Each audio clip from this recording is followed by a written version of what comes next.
नमस्कार दोस्तों, श्री राम आदर्श स्कूल की ऑनलाइन क्लासेज में आपका स्वागत है। देखो, पिछली वीडियो में अपन ने परमाणु त्रिज्या के बारे में बात कर ली थी। आज की जो वीडियो है उस वीडियो में अपन आयनिक त्रिज्या के बारे में बात करेंगे। कौन सी त्रिज्या के बारे में? आयनिक त्रिज्या। कि आयनिक त्रिज्या क्या होती है। ठीक है, देखो आप सभी परमाणु त्रिज्या के बारे में जानते हैं कि परमाणु त्रिज्या क्या होती है। परमाणु त्रिज्या देखो, ये कोई भी परमाणु का नाभिक हो गया। इस परमाणु के नाभिक के चारों तरफ ये इलेक्ट्रॉन्स की कक्षाएं हो गई जिसमें इलेक्ट्रॉन चक्कर लगाता रहता है। अब मान लीजिए ये परमाणु की बाह्यतम कक्षा है। इस बाह्यतम कक्षा में जो इलेक्ट्रॉन होगा और इस नाभिक के मध्य की जो दूरी होगी उस दूरी को ही अपन क्या कहेंगे? परमाणु त्रिज्या। ठीक है, इस बाह्यतम कक्षा में जो उपस्थित इलेक्ट्रॉन होगा और इस परमाणु का जो नाभिक होगा उस नाभिक और बाह्यतम कक्षा में उपस्थित इलेक्ट्रॉन की दूरी को ही क्या कहा जाता है? परमाणु त्रिज्या। इसी प्रकार से आयनिक त्रिज्या होती है। अब आयनिक त्रिज्या को जानने से पहले अपन आयन के बारे में जान लेते हैं। देखो, कोई भी परमाणु होता है, उस परमाणु के द्वारा या तो एक इलेक्ट्रॉन को त्याग दिया जाता है या एक इलेक्ट्रॉन ग्रहण कर लिया जाता है। जब किसी परमाणु के द्वारा एक इलेक्ट्रॉन त्यागा जाता है या एक इलेक्ट्रॉन ग्रहण किया जाता है तो वो आवेशित हो जाते हैं। उन आवेशित परमाणु को ही अपन क्या कहते हैं? आयन कहते हैं। क्या कहते हैं? आयन कहते हैं। अब कोई भी परमाणु है, वो परमाणु एक इलेक्ट्रॉन को मान लीजिए त्यागता है। क्या करता है? कोई भी परमाणु एक इलेक्ट्रॉन को त्यागता है। जैसे सोडियम परमाणु है, सोडियम परमाणु के द्वारा एक इलेक्ट्रॉन त्याग दिया गया तो इस इलेक्ट्रॉन के ऊपर या इस परमाणु के ऊपर धन आवेश आ जाएगा। क्या आ जाएगा? धन आवेश आ जाएगा। अर्थात जब परमाणु के द्वारा एक इलेक्ट्रॉन त्यागा जाता है तो वो धनायन का निर्माण करता है। किसका निर्माण करता है? धनायन का निर्माण करता है। अब इसी प्रकार से जब किसी परमाणु के द्वारा एक इलेक्ट्रॉन ग्रहण किया जाता है, क्या किया जाता है? एक इलेक्ट्रॉन ग्रहण किया जाता है। जैसे क्लोरीन है, क्लोरीन में मान लीजिए एक इलेक्ट्रॉन ग्रहण कर लिया तो क्लोरीन के ऊपर माइनस आवेश आ जाएगा। अर्थात ये किसका निर्माण करता है? ऋणायन का निर्माण करता है जब परमाणु के द्वारा एक इलेक्ट्रॉन ग्रहण किया जाता है। तो आयन जो हो गए वो दो प्रकार के हो गए, वो धनायन और ऋणायन। अब इन आयनों की जो त्रिज्या होती है उस त्रिज्या को ही आयनिक त्रिज्या कहते हैं। या इन आयनों के नाभिक और इनके बाह्यतम कक्षा में उपस्थित जो इलेक्ट्रॉन होता है उस इलेक्ट्रॉन की और नाभिक के मध्य की दूरी जो होती है उस दूरी को ही अपन क्या कहते हैं? आयनिक त्रिज्या कहते हैं। जैसे देखो, ये सोडियम का उदासीन परमाणु है। इस उदासीन परमाणु में 11 इलेक्ट्रॉन है। कितने इलेक्ट्रॉन है? 11 इलेक्ट्रॉन है, क्योंकि इसका परमाणु क्रमांक और इसके नाभिक में उपस्थित प्रोटॉनों की संख्या कितनी है? 11 है। ठीक है, जब ये उदासीन अवस्था में है तो इसमें 11 इलेक्ट्रॉन है। ये इसका नाभिक हो गया, ये इसकी पहली कक्षा हो गई। इस पहली कक्षा में ये कोई इलेक्ट्रॉन चक्कर लगाएंगे। कितने इलेक्ट्रॉन चक्कर लगाएंगे पहली कक्षा में? 2। अब ये इसकी दूसरी कक्षा हो गई, दूसरी कक्षा में अधिकतम 8 इलेक्ट्रॉन। इसी प्रकार से अब एक इलेक्ट्रॉन बच रहा है तो ये इसकी तीसरी कक्षा में चला जाएगा जो कि इसकी अंतिम कक्षा होगी। अब इस अंतिम कक्षा में उपस्थित इलेक्ट्रॉन और इस नाभिक के मध्य की जो दूरी होगी वो इस उदासीन परमाणु की क्या होगी? परमाणु त्रिज्या होगी। अब मान लीजिए सोडियम परमाणु के द्वारा एक इलेक्ट्रॉन का क्या कर दिया गया? त्याग कर दिया गया। अर्थात इस सोडियम परमाणु ने कौन सा आयन बना लिया? धनायन बना लिया। जब इस सोडियम परमाणु के द्वारा धनायन बनाया जाएगा तो इस धनायन के पास कितने इलेक्ट्रॉन रह जाएंगे? 10 इलेक्ट्रॉन रह जाएंगे, क्योंकि यहाँ पर इसने कितने इलेक्ट्रॉनों का त्याग कर दिया है? एक इलेक्ट्रॉन का त्याग कर दिया है। तो ये सोडियम परमाणु का ये धनायन का नाभिक हो गया। ये इसकी पहली कक्षा जिसमें अधिकतम 2 इलेक्ट्रॉन, ये इसकी दूसरी कक्षा जिसमें अधिकतम 8 इलेक्ट्रॉन चक्कर लगाएंगे। ठीक है, तो 2 और 8 10 और n+n के पास कितने इलेक्ट्रॉन है? 10 इलेक्ट्रॉन है। तो 10 इलेक्ट्रॉन हो गए, 2 और 8 10। तो अब इस परमाणु के बाह्यतम कक्ष में उपस्थित इलेक्ट्रॉन और इस नाभिक के मध्य की जो दूरी होगी इस दूरी को ही अपन क्या कहेंगे? आयनिक त्रिज्या कहेंगे। क्या कहेंगे? आयनिक त्रिज्या कहेंगे। अब यहाँ पर ध्यान देने वाली बात यह है कि जो धनायन होते हैं क्या होते हैं? जो धनायन होते हैं, इन धनायन का जो आकार होता है वो हमेशा उदासीन परमाणु की तुलना में छोटा होता है। कैसा होता है? उदासीन परमाणु की तुलना में छोटा होता है। यहाँ पर ही आपको देखने में सोडियम परमाणु एक उदासीन परमाणु, इसके द्वारा एक इलेक्ट्रॉन त्याग दिया गया तो ये धनायन बन गया। ये धनायन का आकार है और ये ऋणायन का आकार है। जब सोडियम उदासीन अवस्था में था तो इसके कक्षक कितने थे? 3 कक्षक थे, अर्थात इसकी अंतिम कक्षा तीसरी कक्षा थी, अर्थात इसके 3 कक्षक थे। अब इस उदासीन परमाणु के नाभिक और इसके अंतिम कक्षा में उपस्थित इलेक्ट्रॉन के मध्य की दूरी कैसी थी? अधिक थी, जिसके कारण इस परमाणु के नाभिक और इसके बाह्यतम कक्षा में उपस्थित इलेक्ट्रॉन के मध्य जो आकर्षण बल था वो कैसा लग रहा था? कम लग रहा था, जिसके कारण प्रभावी नाभिक के आवेश का मान कैसा हो गया था? कम हो गया था और इस उदासीन परमाणु का आकार कैसा हो गया? बड़ा हो गया। लेकिन जैसे ही इसने एक इलेक्ट्रॉन को त्यागा तो इसका एक कोश कैसा हो गया? समाप्त हो गया, जिसके कारण बाह्यतम कक्षा और बाह्यतम कक्षा में उपस्थित इलेक्ट्रॉन और नाभिक के मध्य जो दूरी है वो कैसी हो गई? कम हो गई, अर्थात प्रभावी नाभिक के आवेश का मान यहाँ पर बढ़ जाएगा, जिसके कारण इस धनायन का आकार कैसा हो जाता है? छोटा हो जाता है। अर्थात धनायन का आकार हमेशा उदासीन परमाणु की तुलना में कैसा होता है? कम होता है। ठीक है। अब इस प्रकार का क्वेश्चन आपके बोर्ड में भी पूछा जा सकता है कि धनायन का आकार उदासीन परमाणु की तुलना में कम क्यों होता है? तो आप सीधा उदाहरण देकर भी प्रस्तुत कर सकते हैं, क्योंकि धनायन में कोशों की संख्या में उदासीन परमाणु की तुलना में धनायन में कोशों की संख्या कैसी होती है? कम होती है, जिसके कारण धनायन के नाभिक और उसकी बाह्यतम कक्षा में उपस्थित इलेक्ट्रॉन के मध्य जो आकर्षण बल होता है वो कैसा हो जाता है? अधिक हो जाता है। कैसा हो जाता है? अधिक हो जाता है, जिसके कारण प्रभावी नाभिक के आवेश का मान कैसा हो जाएगा? बढ़ जाएगा, क्योंकि इनके बाह्यतम कोश नाभिक के नज़दीक आ जाएगा। तो नज़दीक आने से इलेक्ट्रॉन और नाभिक के मध्य जो आकर्षण बल है वो अधिक हो जाएगा, अर्थात प्रभावी नाभिक के आवेश का मान कैसा हो जाएगा? बढ़ जाएगा, जिसके कारण धनायन का जो आकार है वो उदासीन परमाणु की तुलना में कैसा हो जाता है? छोटा हो जाता है। ठीक है। तो ये इस प्रकार का क्वेश्चन आपके बोर्ड में आ सकता है, जो कि आपके 2019 में शायद आया था। ठीक है। अब देखो, ये हुए अपनी धनायन की बात। अब अपन कर लेते हैं ऋणायन की बात। ठीक है। देखो, जो ऋणायन होते हैं, क्या होते हैं? ऋणायन होते हैं।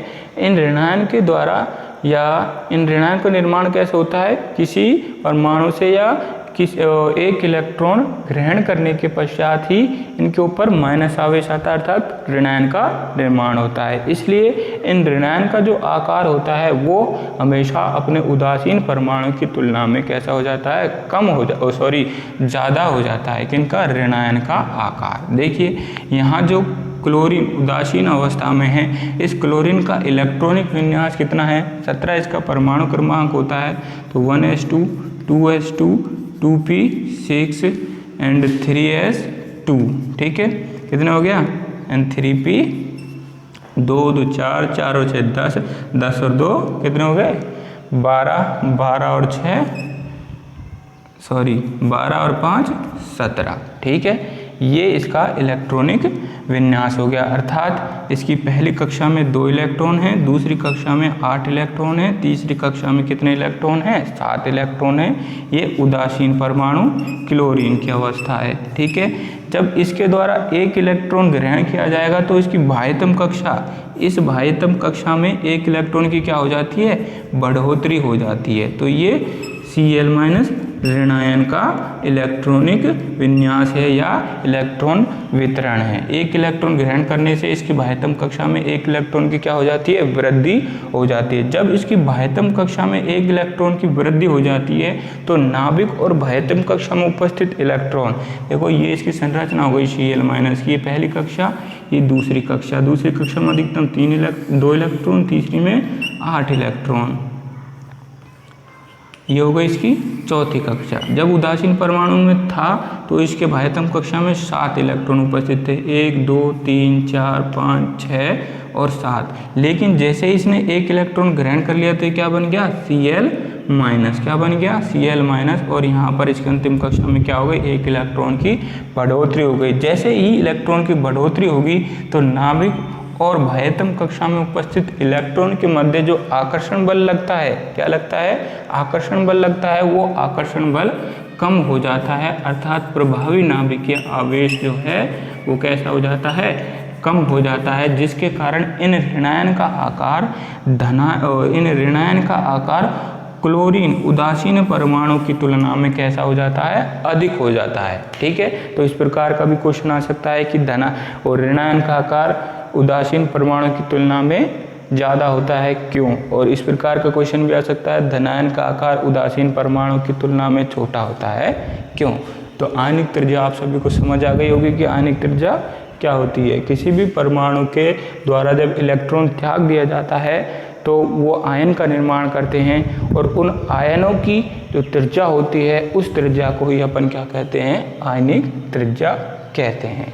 अब नेक्स्ट टॉपिक जो है उस टॉपिक का नाम है आयनन एंथैल्पी या आयनन विभव, कि भाई आयनन एंथैल्पी या आयनन विभव क्या होता है। ठीक है, तो अब अपन आयनन एंथैल्पी और आयनन विभव के बारे में बात कर लेते हैं।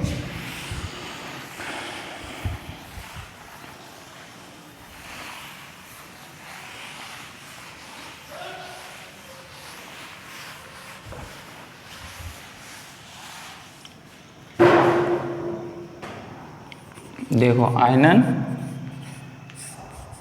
एंथैल्पी या आयनन विभव।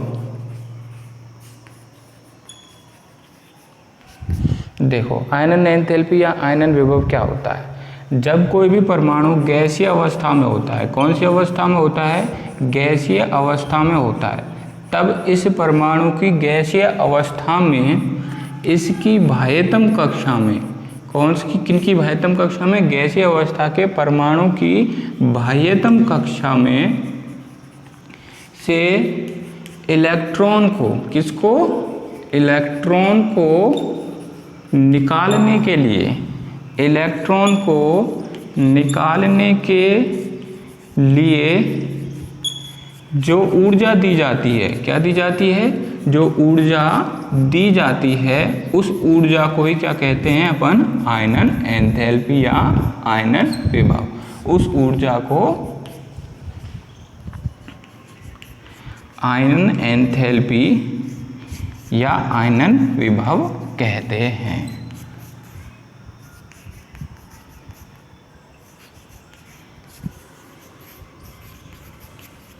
देखो, कोई भी परमाणु है, वो परमाणु गैसीय अवस्था में, अब उस गैसीय अवस्था में उस परमाणु की जो बाह्यतम कक्षा होगी, कौन सी कक्षा होगी, उस परमाणु की जो बाह्यतम कक्षा होगी, उस बाह्यतम कक्षा में से इलेक्ट्रॉन को निकालने के लिए जो ऊर्जा दी जाती है उस ऊर्जा को क्या कहते हैं अपन, आयनन एंथैल्पी या आयनन विभव कहते हैं। अब मान लीजिए ये कोई परमाणु, ये इस परमाणु की कक्षाएं हैं, ठीक है, ये इसकी बाह्यतम कक्षा है, ये इस परमाणु का नाभिक है, ये इसकी पहली कक्षा हो गई, ये इसकी दूसरी कक्षा हो गई, ये इसकी तीसरी कक्षा हो गई।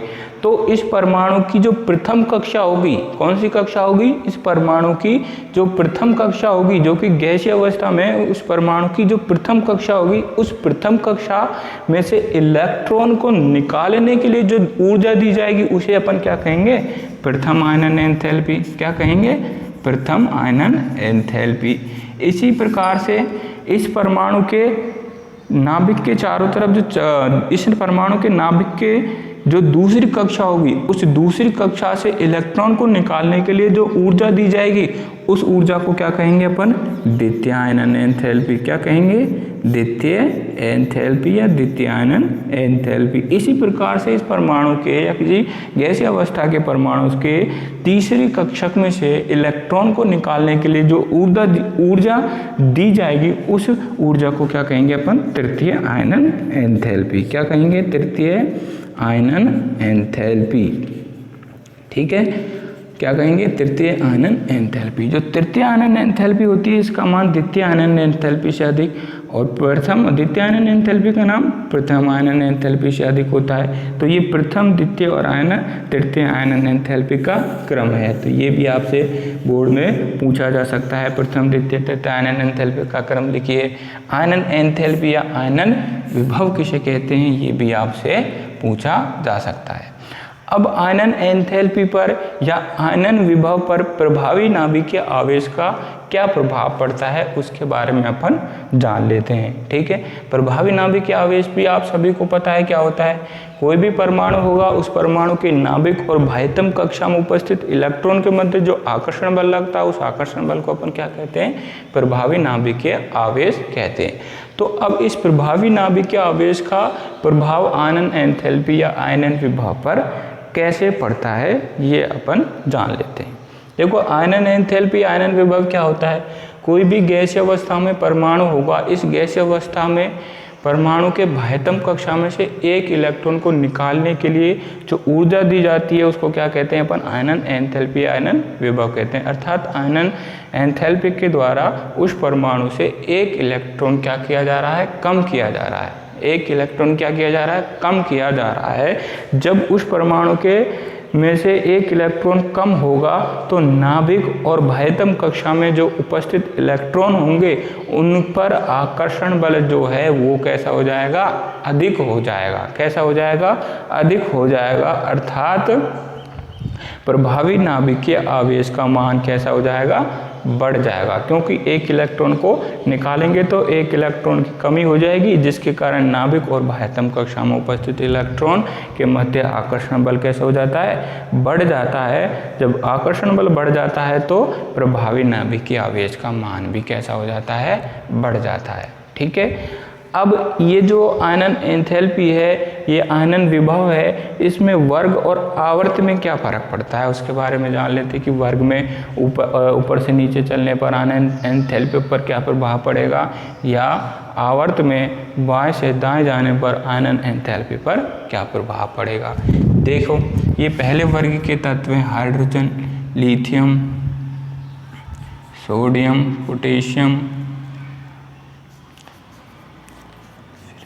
ये कौन से वर्ग के तत्व हैं, पहले वर्ग के तत्व हैं। अर्थात अपन पहले किसके बात कर लेते हैं, वर्ग के बारे में बात कर लेते हैं कि वर्ग में ऊपर से नीचे चलने पर क्या होता है, या प्रभावी नाभिकीय आवेश पर क्या प्रभाव पड़ता है, या आयनन एंथैल्पी पर क्या प्रभाव पड़ता है। देखिए, ये पहला वर्ग हो गया। ये हाइड्रोजन जो है वो पहले आवर्त का तत्व है, ये दूसरे आवर्त का तत्व है, ये तीसरे आवर्त का, ये चौथे आवर्त का, ये पांचवें, ये छठे और ये सातवें आवर्त का तत्व है। ठीक है, अब आप सभी को पता है कि हेनरी मोजले के जो आवर्त हैं वो किसको प्रदर्शित करते हैं, परमाणुओं के ऊर्जा स्तर को।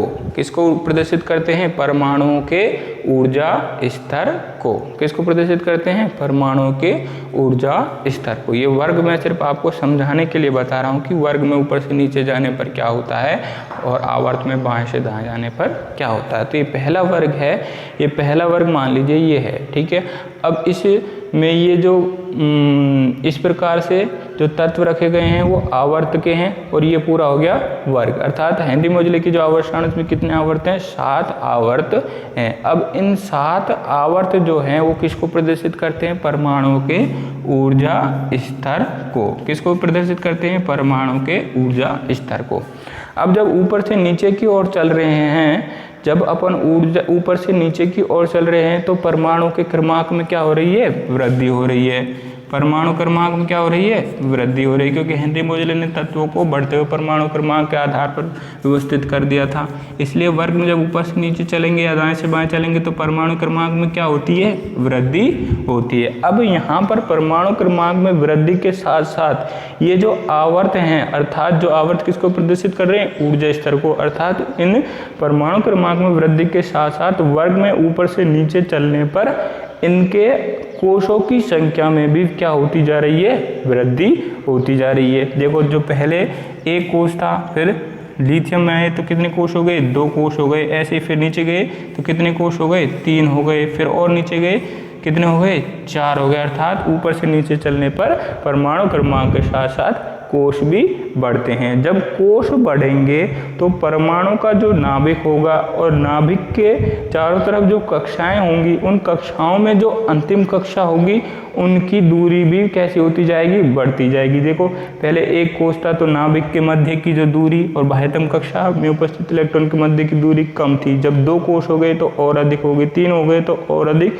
4 हो गए थे और अधिक। अर्थात वर्ग में ऊपर से नीचे चलने पर कोशों की संख्या कैसी होती जाती है, बढ़ती जाती है, जिसके कारण नाभिक और बाह्यतम कक्षा की दूरी भी कैसी होती जाती है, बढ़ती जाएगी। जब बाह्यतम कक्षा और नाभिक के मध्य की जो दूरी होगी वो बढ़ेगी तो उन बाह्यतम कक्षा और नाभिक के मध्य जो आकर्षण बल लगेगा उसका मान कैसा होता जाएगा, कम होता जाएगा। तो आयनन एंथैल्पी है या उस परमाणु के बाह्यतम कक्षा में से जो इलेक्ट्रॉन होगा उसको निकालने के लिए कम ऊर्जा की आवश्यकता पड़ेगी, क्योंकि कोशों की संख्या में वृद्धि हो जाती है। कोशों की संख्या में वृद्धि होगी तो नाभिक और बाह्यतम कक्षा में उपस्थित इलेक्ट्रॉन के मध्य आकर्षण बल कम लगेगा और बाह्यतम कक्षा में से इलेक्ट्रॉन को निकालने के लिए कम ऊर्जा की आवश्यकता पड़ेगी। कैसी ऊर्जा की आवश्यकता पड़ेगी, कम ऊर्जा की आवश्यकता पड़ेगी। अर्थात जब वर्ग में ऊपर से नीचे की ओर चला जाता है तो आयनन एंथैल्पी या आयनन विभव का मान कैसा होता जाता है, कम होता जाता है। लेकिन आवर्त जो है, आवर्त में अपन बाएं से आवर्त में अपन जब बाएं से दाएं की ओर चलते हैं, जब किसी भी आवर्त में अपन बाएं से दाएं की ओर चल रहे हैं तो उसके केवल परमाणु क्रमांक में वृद्धि होती है, ना कि उसके कोशों की संख्या में वृद्धि होती है। जब उसके परमाणु क्रमांक में वृद्धि होगी बाएं से दाएं चलने पर तो उसके नाभिक में उपस्थित इलेक्ट्रॉनों या उसमें उपस्थित नाभिक में उपस्थित प्रोटॉनों की संख्या में भी वृद्धि होगी। लेकिन जब कोशों की संख्या में वृद्धि नहीं होगी, कोशों की संख्या में वृद्धि नहीं होगी तो जो बाह्यतम कक्षा में उपस्थित इलेक्ट्रॉन होगा और नाभिक के मध्य जो आकर्षण बल लगेगा वो अधिक होता जाएगा और बाह्यतम कोश में से इलेक्ट्रॉन को निकालने के लिए हमें अधिक ऊर्जा की आवश्यकता पड़ेगी। देखिए अपन सेकंड आवर्त की बात करते हैं। जब सेकंड आवर्त के तत्वों की बात करेंगे तो सेकंड आवर्त के तत्वों में जो आवर्त है वो सेकंड है, तो अर्थात उस सेकंड आवर्त के तत्वों में कोशों की संख्या कितनी हो जाएगी, 2 फिक्स हो जाएगी। लेकिन जब बाएं से दाएं की ओर चलेंगे तो परमाणु क्रमांक जो होगा वो कैसा जाएगा, निरंतर बढ़ता जाएगा और परमाणु क्रमांक बढ़ेगा तो उसका जो उस नाभिक में जो प्रोटॉन होंगे उनकी संख्या बढ़ेगी, लेकिन कोश नहीं बढ़ेंगे। जब कोश नहीं बढ़ेंगे और परमाणु क्रमांक बढ़ता जाएगा तो उस नाभिक के बाह्यतम कोश में और उस नाभिक में के मध्य जो आकर्षण बल लगेगा वो हमेशा बढ़ता जाएगा, क्योंकि परमाणु क्रमांक बढ़ेंगे और परमाणु क्रमांक बढ़ने से नाभिक में उपस्थित प्रोटॉनों की संख्या में वृद्धि होती जाएगी। उनके कारण नाभिक और बाह्यतम कक्षा में उपस्थित इलेक्ट्रॉन के मध्य आकर्षण बल बढ़ जाएगा। आकर्षण बल बढ़ जाएगा तो प्रभावी नाभिक आवेश बढ़ जाएगा। जब प्रभावी नाभिक आवेश बढ़ जाएगा तो उस परमाणु के बाह्यतम कक्षा में से इलेक्ट्रॉन को निकालने के लिए हमें अधिक ऊर्जा की आवश्यकता पड़ेगी। अर्थात आवर्त में बाएं से दाएं जाने पर आयनन एंथैल्पी या आयनन विभव का मान कैसा होता जाता है, बढ़ता जाता है। और वर्ग में ऊपर से नीचे की ओर चलते हैं तो आयनन एंथैल्पी का मान कैसा होता जाता है, कम होता जाता है। अब देखो अपन इलेक्ट्रॉन लब्धि या इलेक्ट्रॉन बंधुता के बारे में बात कर लेते हैं कि इलेक्ट्रॉन लब्धि या इलेक्ट्रॉन बंधुता क्या होती है।